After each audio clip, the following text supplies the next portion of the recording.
You're listening to the Back Porch Talk podcast. Danny and Jason had many discussions and debates on the back porch while making pivotal investment moves with assets. That's right, with trading cards. They welcome you to the back porch and right into those discussions about current sports news with a fresh and unique twist.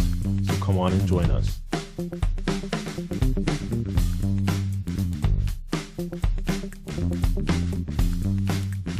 Welcome to the Back Porch Talk podcast. I'm your co-host, Jason. Jacob, Danny. And we have a full show for you today, fans. Listen, going to talk a little bit about these NCAA playoffs, college football playoffs, and give you our thoughts a little bit into NFL. And then we're going to the NBA. Got some interesting NBA discussions and all. And then we have a very intriguing trading card scenario. But first, Danny, college football. Man, listen, championship Saturday was something else. I did not see Alabama manhandling Georgia the way that they did, man. I actually thought that Georgia was going to prevail in a very close matchup here. And it just seemed like Alabama just had their way with them, man. I mean, come on, man. Young, the quarterback of Alabama, should be the front runner of the Heisman Trophy. Went 26 for 44 for 421 yards, 3 touches, man. Listen, Danny, I really thought Georgia's defense was going to show up, going to do something here, but, man, that just wasn't the case. What say you? Georgia was just a step slow all over the field. And Alabama, man, they exploited them all over the receivers. It was just a dominating game by Alabama. Georgia just couldn't get over the hump, man. They couldn't put a dent. They just got down too early and they just couldn't come back. So this sets up, though, for these college football playoffs for a possible rematch as we look at these matchups. So we have the Alabama Crimson Tide facing the Cincinnati Bearcats. And these are both, the playoffs are on the 31st of December. And then you have the Michigan Wolverines representing the Big Ten playing the Georgia Bulldogs. Looking at these matchups, I want to say kudos first to Cincinnati for making it. I didn't think they would get in, even though they did what they did this year. I still see Alabama and Georgia facing off in that championship game based on what we're seeing here. But 2 good games. I can't wait to see them on New Year's Eve. It always sets up well for New Year's Day. Look here, man. First, that Michigan-Iowa championship game in the Big Ten was a beatdown, 42-3, man. I mean, come on. I thought I was going to show up a little bit more than what they did. But quite honestly, man, I think it serves the Big Ten right in terms of they had to have a big-name school go or at least be able to win the Big Ten championship. I mean, Iowa was ranked number 13. If Iowa would have won that game, they would not have gone to the college football playoffs. Let's just be real. Yep. So in order for this to really work in terms of having the major names, the major conferences in there, with the exception of obviously the Pac-12 and all, they needed Michigan to win, and lo and behold, they got that in a convincing fashion. So I think that this game between Michigan and Georgia is going to be very intriguing, but I'm going to give that one to Georgia. And I think we are going to see a rematch of the SEC championship game and the national title game. And I think that game is going to be very, very different than the SEC championship game as well. I mean, one thing we got to realize too, Mechie got hurt. He's out for the season. That's going to be really interesting. But at the same token, man, come on, man, this is Alabama. They got 5-star athletes sitting on a bench. Yep. So, I mean, next man up, next person up, man. So we'll see what happens with that, but I think it's going to be a rematch of the SEC championship game in this title game. And that's going to be a very, very interesting showcase, man. one of the things that, as we're talking about college football, we got to also talk about the SWAC championship game, the Southwestern Athletic Conference game, and where Jackson State faced off against Prairie View A&M at Jackson State. And I think one of the things that needs to be recognized is just how many people actually attended this game, man. I don't think these title games, the SWAC title game, is getting enough pub and getting enough credit. We're talking about over 50,000 people showed up for this game, Danny. Mm-hmm. And that is more than some of the major or Power 5 schools. And congratulations to Jackson State University, to Coach Prime, to the student athletes for winning the SWAC championship, prevailing and ultimately going on to the Celebration Bowl against South Carolina State University. So give them kudos, give them a whole lot of props, man, and congratulations to Coach Prime for winning the SWAC Coach of the Year, and for several of his players, student athletes, getting accolades as well in terms of being on the first and second teams within the conference. So, Danny, I'm just so happy to see what's happening in HBCU football. Mm-hmm. I really am. There's reports that the impact within the championship game generated about $30 million of impact in the Jackson, Mississippi area, man. Come on, man. Mm-hmm. Let's just be real here for a minute. I think we need to ensure that there's a more shine being shown on HBCU football amongst the classics, huge attendance. Mm-hmm. You have the pageantry of the bands, and maybe I get a little emotional when I talk about it because I am an alum of the illustrious Florida A&M University, and where we actually went to the playoffs the first time in many years that a football team represented the SWAC conference in the playoffs. Now, we didn't do well in that game. We got bounced out, but nonetheless, man, what a great season and great representation, not only in the bowl game and the Celebration Bowl, but also in the playoffs, man. Mm-hmm. And I think we need to really shine a light on that. And again, I got to give kudos and props to Jackson State, and kudos definitely and props to the Florida A&M University. So, Danny, I have to mention this too. And there are reports here that 50,128 people actually showed up at the SWAC championship game, man. 50,000. And the great thing about that is that the actual revenue, game day revenue, is actually going to go to the university themselves. So, man, kudos to Jackson State. What say you? Hey, Jason, congratulations to Coach Prime and the Jackson State Tigers. We've been talking about them ever since Coach Prime was hired. And for them to take it all the way since he's been there is awesome, man. So congratulations to them. And like you mentioned, they'll be playing South Carolina State, who is the MEAC representative, on December 18th in the Celebration Bowl on ABC. So please tune in, check them out to cap off the season with success. So because they've been doing so well, Coach Prime and what he's doing, it'd only be fitting for them to go ahead and wrap this up on the 18th on ABC. So congratulations to them, and all the things you mentioned about the revenue, the visibility to the HBCU community. It's only the beginning, man. Coach Prime is paving the way and opening the door for others to go ahead and move this forward. And now, Danny, on to the NFL, where, man, NFL weekend was quite intriguing.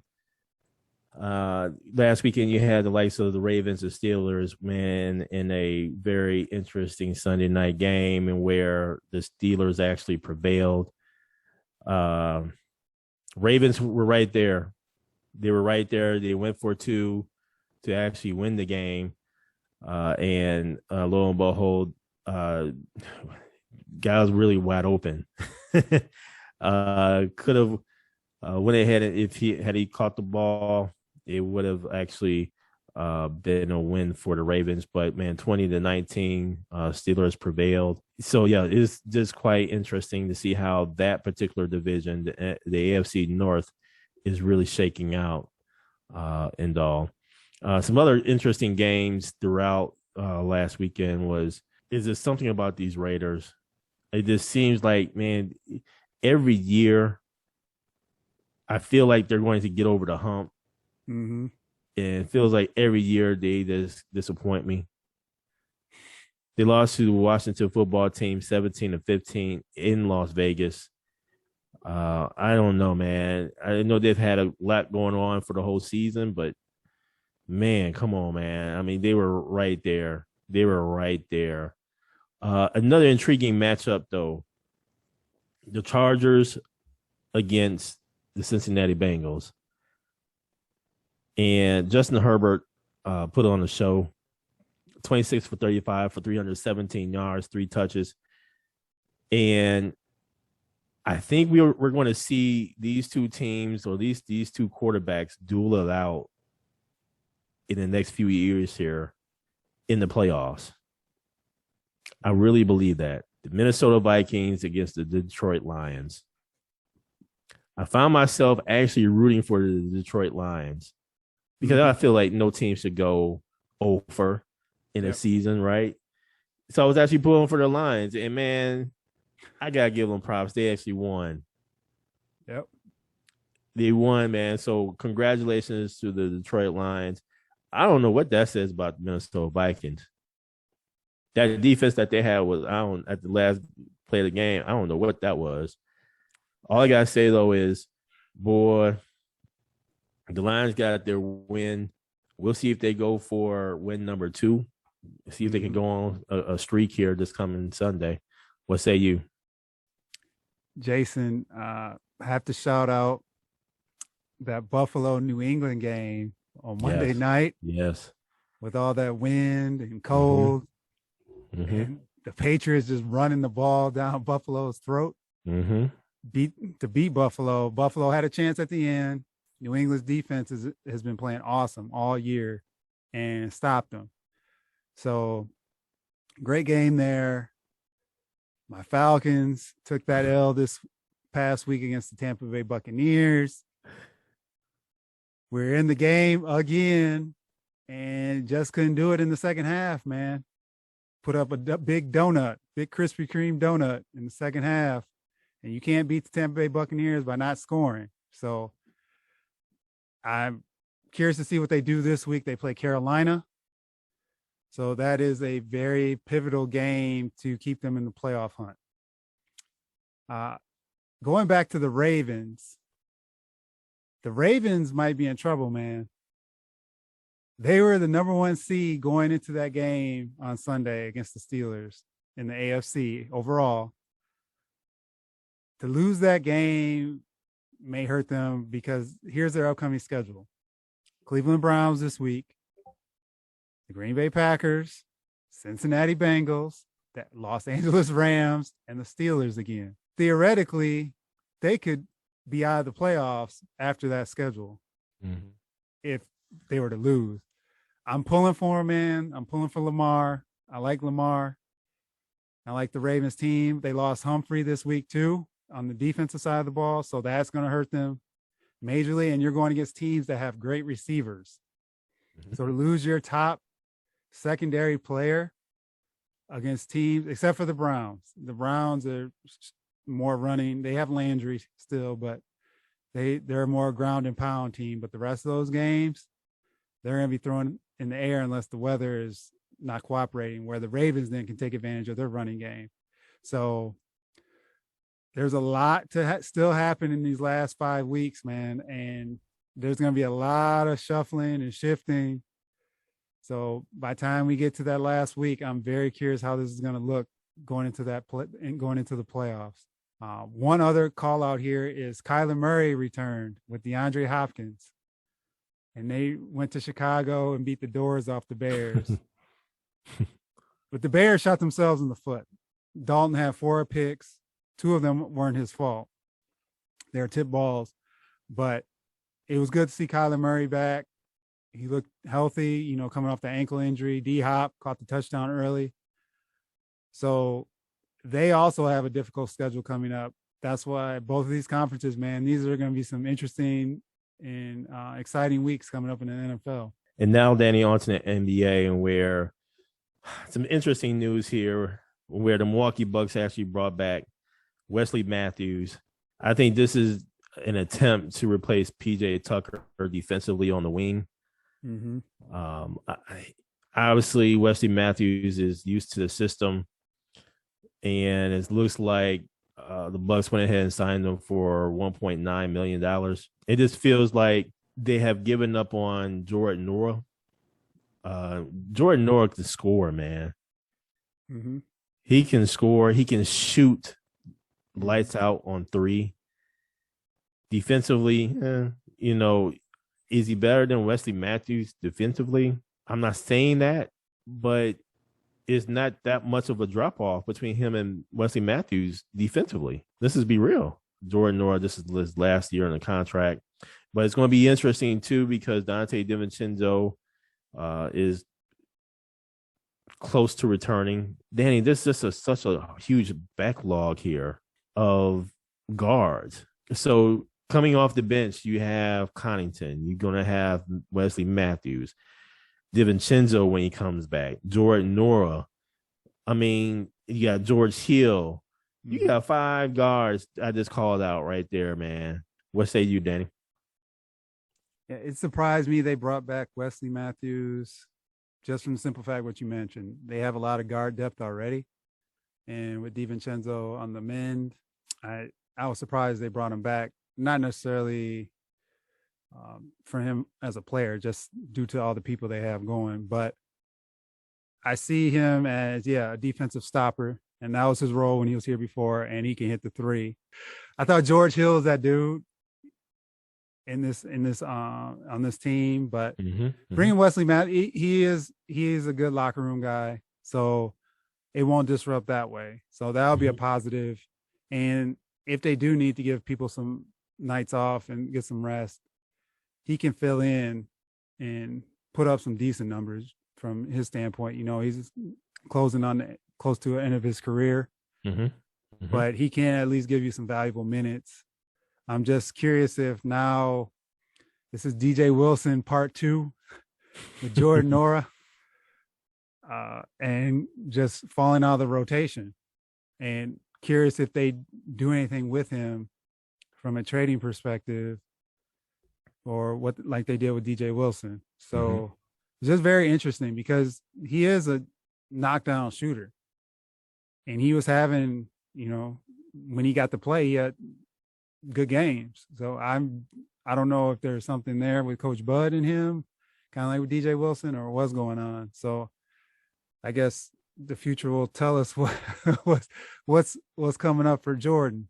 And Danny, just something that I heard that I kind of want to really go ahead and reiterate, and I have to give appropriate props and credit to Coach Sam Mitchell off of NBA Radio. And when he mentioned something, and just really kind of clicked for me in terms of the Utah Jazz, and where, yes, the Utah Jazz have a great record, but will this actually hold up in the playoffs?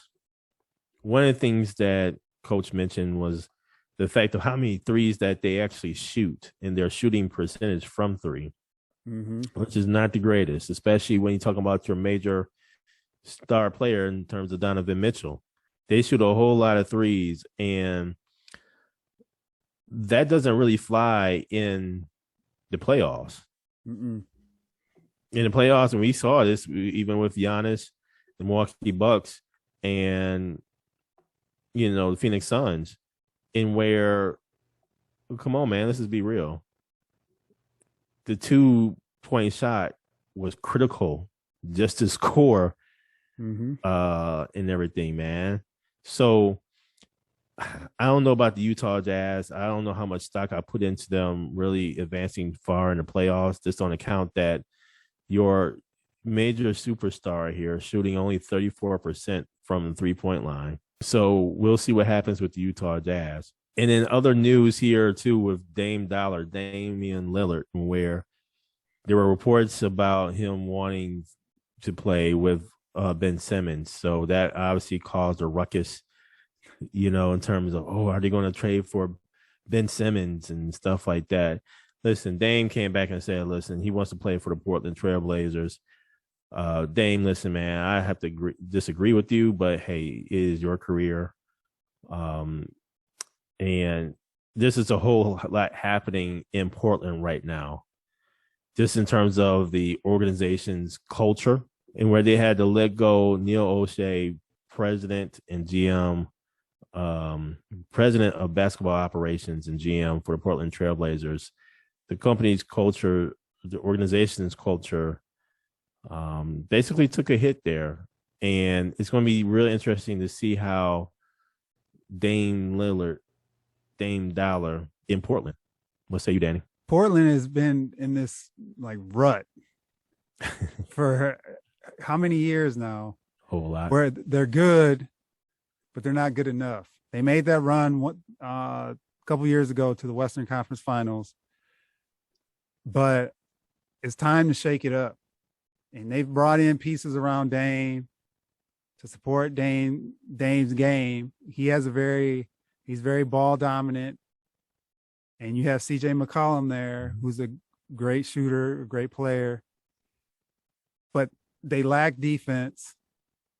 They've always lacked defense. And that's where they may have to start anew. I don't know how. And every time something comes up where they're talking about starting over, it involves a CJ McCollum. Because you don't want to lose Dame, but it may have to involve Dame to go a different route, because obviously something's not jiving there, and it could be behind the scenes as well, but they just can't get over the hump. And they're always competitive, and they're always there because of Damian Lillard and McCollum, but they're going to have to shake it up somehow. And truth be told, I thought Ben Simmons would be a good addition for them, just from the simple fact of you get younger, you get a defensive presence from the guard perspective, and you just shake it up. And you bring in someone who's actually a good player that could complement Dame, because then he could feed Dame and he could dominate the ball and, kick and drive and all that good stuff, and open the floor up a little bit more for Dame as well. So they need to do something. Chauncey Billups is his first year, and it says a lot just, with Stotts being fired last year and Chauncey taking over, that I think the team this year is I think they're just stagnant, and it's no fault of Chauncey Billups. He just walked into a situation where they just need something else to happen in order to move that team forward. So, like I said, I thought the Ben Simmons news would be good. Rumor would be good for them, but we'll have to see. But they definitely have to do something, because otherwise they're going to be right now. I believe they're in the, let me check. I think they're in the 11th spot. They're 11-15. They're terrible on the road. They're 1-11 on the road. So they're good at home, 10-4. So whatever is going on with them on the road, they fix that, then they're in the contention again, where they at least be in the playoff hunt. But all in all, they need some type of change. I would prefer Dame stay there, because I like superstars staying in those smaller markets. And he's been good for Portland, and Portland's been good for him. But then they got to bring someone in that complements him. And I think Ben Simmons would be that player. Dang, I'm gonna have to disagree with you on that, man. I'm gonna have to disagree with you on Ben Simmons being that player. Mm-hmm. I think Portland needs some defense. They need a defensive minded type situations, type team. Mm-hmm. And yes, Ben Simmons can play defense and all, but I don't know. Until I see Ben Simmons shoot, I am not trading for Ben Simmons. I believe that you can go out and get a 6'9" wing defender. Mm-hmm. I really believe that. I believe you can go to Racine, Wisconsin and get 6'9" wing defender, man, who's going to have some grit and who's going to be happy to play defense and not worry about not being able to shoot. Mm-hmm. And my point in referencing Racine, I mean, I think you can find a 6'9" wing defender in the G League. You can find a great 6'9" wing defender. I mean, in overseas, mm-hmm. who can do some kind of shooting. I think you can find another Ben Simmons, but a better version of Ben Simmons who can actually shoot or complement to Ben Simmons. I don't think you have to get Ben Simmons. I really don't. Until I see Ben Simmons actually being able to shoot. Mm-hmm. I'm not going to buzz because and that might be Dame Lillard, maybe that influence on him because Dame's a veteran. There haven't been any veterans in Philadelphia that could influence Ben Simmons. Dame may be that guy. But see, I still got to disagree on that, man. And the reason why I say that is because, come on, Ben Simmons, you mean tell me you not shooting at all? We talked about this, Danny. I know we have. You mean tell me you're not going to shoot at all? Yep. From the time that he was with LSU, mm-hmm. he wasn't shooting. Mm-hmm. He's had 5 years. Yep. 5 off seasons to work on his game. And we just don't see any improvement. To me, I would want a player who's going to be or who's going to have that mindset that I want to continue to improve. Yep. And that I'm just not satisfied to where I am right now. And I think Ben has wrong people in his ear, or he's just satisfied. Or he hasn't had anyone push him. Like I said, he hasn't had a veteran there because it's been him and Embiid all along, right? And Embiid's a great player, but you need someone. And it may, like I said, it could be a Dame, it could be someone else that the switch may flip for him because he can handle. You can get a 6'9" wing defender, but can they handle? He can handle the ball. He can do all that. But if he can get over the shooting thing, like you mentioned, that's huge, right? Mm-hmm. They need him to shoot. They need him to shoot. So I'm totally with you there. But if Dame is that guy that could get him and coach him and influence him, maybe that's it. I don't know. He needs to change of scenery no matter what. Yeah, I agree. I think Dame would be. He's a seasoned veteran now. He's been in the league almost 10 years or whatever the case may be. He's respected, and that may be the difference for Ben Simmons because, Ben Simmons needs something. Well, we gonna see when Ben get on the court what he gonna do. He's gonna get back on the court eventually. Now, who's with? That's the question. That's exactly. And when? That's the question. But he's gonna get back on there. Mm-hmm. So, but do you think you have a more positive spin on Ben than I do?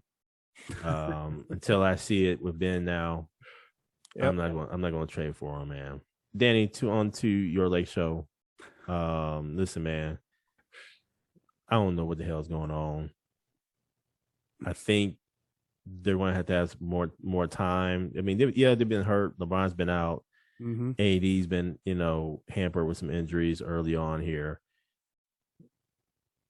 Until we see some, good stuff here from the Lakers, man. It's going to be really interesting to see how the Western Conference shake out.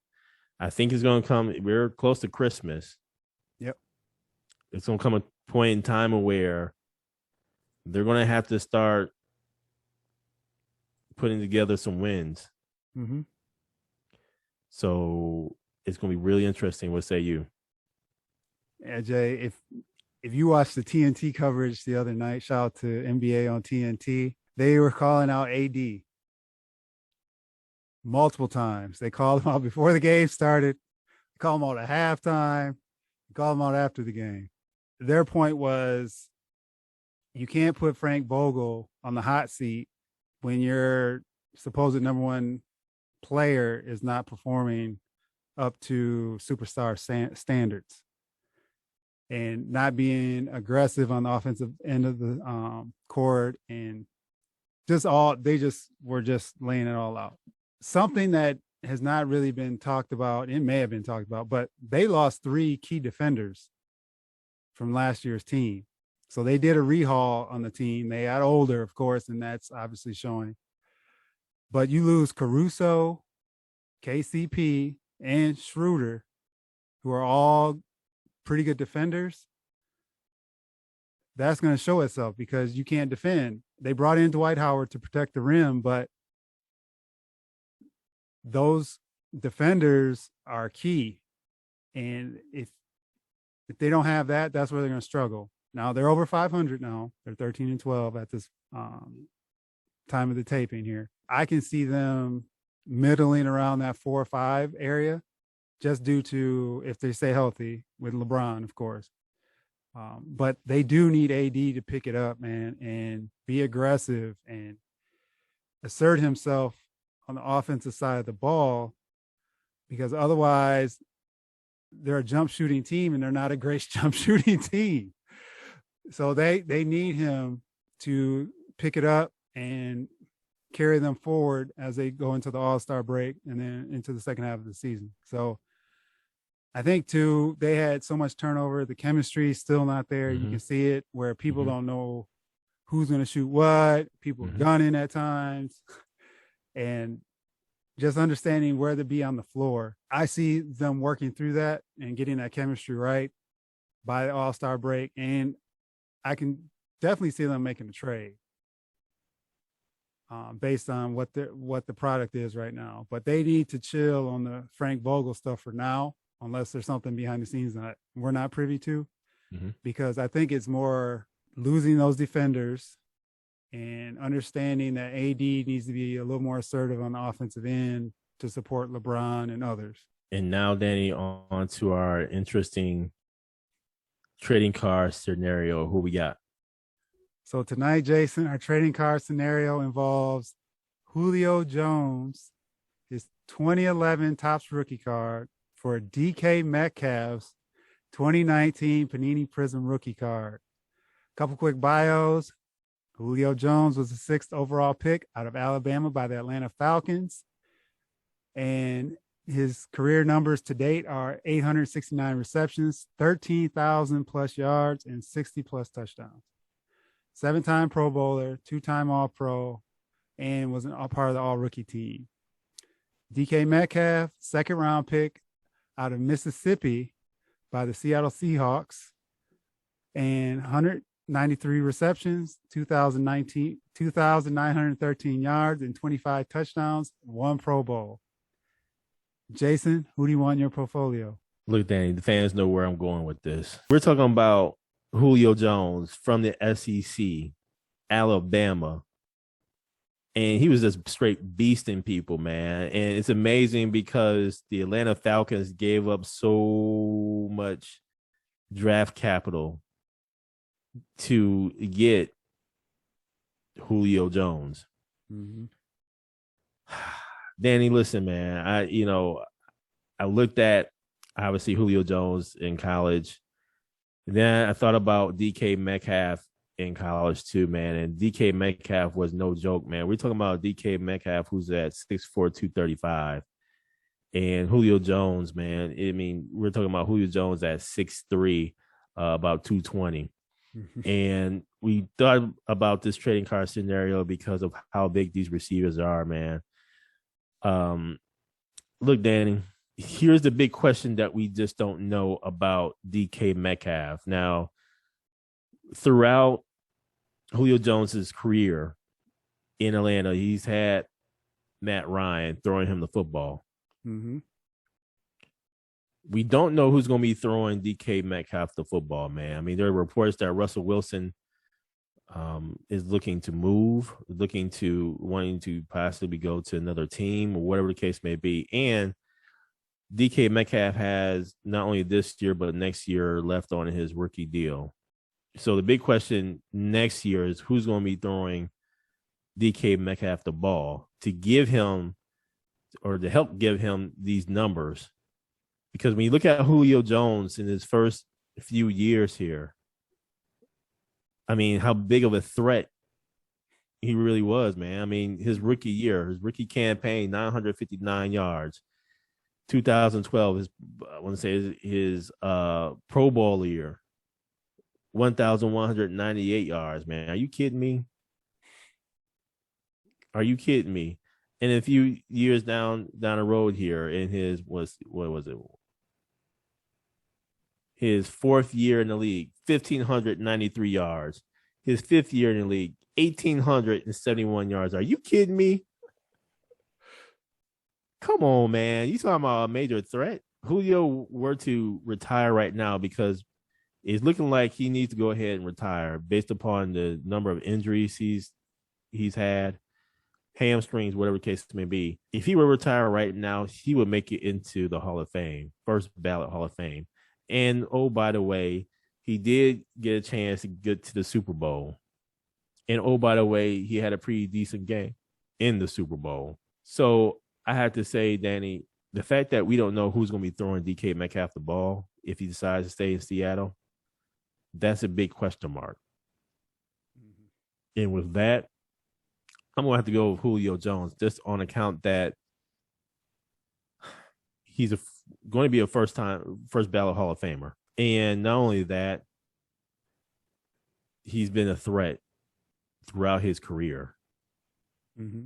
No problems other than injuries here and there. And he's had a Super Bowl appearance.